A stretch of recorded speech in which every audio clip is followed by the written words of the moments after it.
અમદાવાદ શહેરમાં ટ્રાફિક સમસ્યાને દૂર કરવા માટે ટ્રાફિક પોલીસે અનેક અભિયાનો શરૂ કર્યા હતા। આ અભિયાન અંતર્ગત હવે ટ્રાફિક પોલીસે આધુનિક ટેકનોલોજીનો ઉપયોગ શરૂ કર્યો છે। ફેસબુક પર અમદાવાદ ટ્રાફિક પોલીસ નામથી એકાઉન્ટ ખોલીને અમદાવાદીઓનો સંપર્ક કર્યો હતો।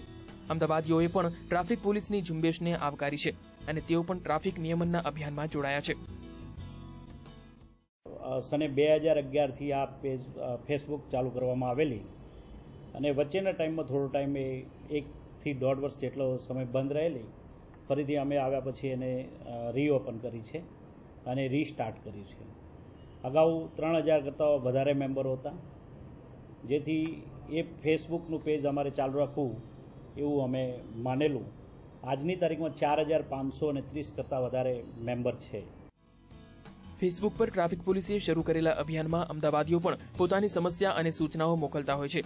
નો પાર્કિંગ, ટ્રાફિક સમસ્યા અને બમ્પરની મુશ્કેલીઓને લગતી અનેક સૂચનાઓ ટ્રાફિક પોલીસને મોકલવામાં આવી છે। આ સૂચનાઓને ધ્યાનમાં રાખીને ટ્રાફિક પોલીસે પણ નિયમોનો ભંગ કરનારા વાહન ચાલકને દંડ ફટકાર્યો છે। છેલ્લા 3 માસમાં પોલીસે 50 થી વધુ લોકોને દંડ ફટકાર્યો છે। કોઈ જે અપલોડ કરેલા છે મેસેજ, એમાં 50 થી 60 જેટલા મેસેજો અમે અમારા અધિકારીઓને હાલમાં આપેલા છે અને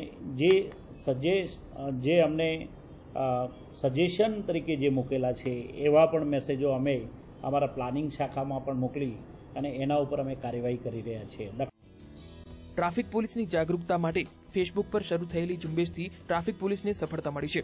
ટ્રાફિક પોલીસ કે સ્થાનિક પોલીસના કર્મચારીઓ પણ જો નિયમોનો ભંગ કરે તો તેમની પાસેથી પણ દંડ વસૂલ કરાય છે। તેવા ફોટા ફેસબુક પર મૂકીને ટ્રાફિક પોલીસે પોતાની નિષ્પક્ષ જવાબદારીનું ઉદાહરણ પૂરું પાડ્યું છે।